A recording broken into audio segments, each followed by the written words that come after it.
এদের অধিকাংশ ছেলে ফরজ গোসল জানে না কেমনে করতে হয়। অজুর সুন্নাত গুলো আপনি জিজ্ঞাসা করেন, ও বলতেও তো পারবেন। ও দেখা দেখি অজু যেটা করছে এটা ট্যাপের নিচে শুধু পাওটা দিয়া দিছে, শুধু ট্যাপের নিচে পাও দিলে তো পাও ধোয়া হয়,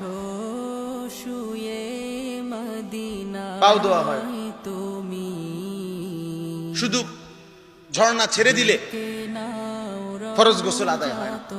পানিতে শুধু ডুব দিয়ে সাবান লাগায় ফেললে ফরজ গোসল আদায় হয় না। ফরজ গোসল আদায়ের জন্য নাকের নরম জায়গা পর্যন্ত পানি পৌঁছাইতে হয় ফরজ। আর নাকের নরম জায়গায় পানি কেমনে পৌঁছাইতে হয় এটা কোন আলেমে দিন থেকে যদি কেউ না দেখে না শিখে, আল্লাহর কসম 100 বছরও 1 কোটি বছরও তারটা হবে না, কোন বুড়া মিয়ারও হবে না। আমি বললাম চ্যালেঞ্জ করলে এখন করেন।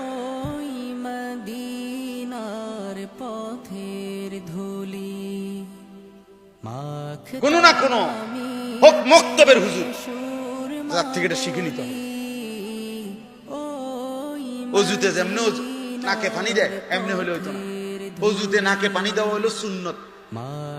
আর ফরজ গোসল মানে বীর্যপাত হলে যেই গোসল করতে হয়, বিবাহিত অবিবাহিত সাবালক তার বীর্যপাত হয়,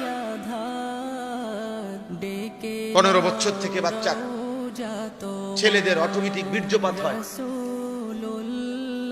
তাইলে ও তো ফরজ গোসল, তার উপরে ফরজ তো এটা। নাকের নরম জায়গায় পানি পৌঁছানো ফরজ। ও যদি এটা মস্ক না করে, শিখে না, শিখতে 1 মিনিটের কামও না, 2 মিনিটের কামও না, এটা কোনো একটা মাটি কাটন না, সামান্য কাজ, কিন্তু দেখে নিতে হবে।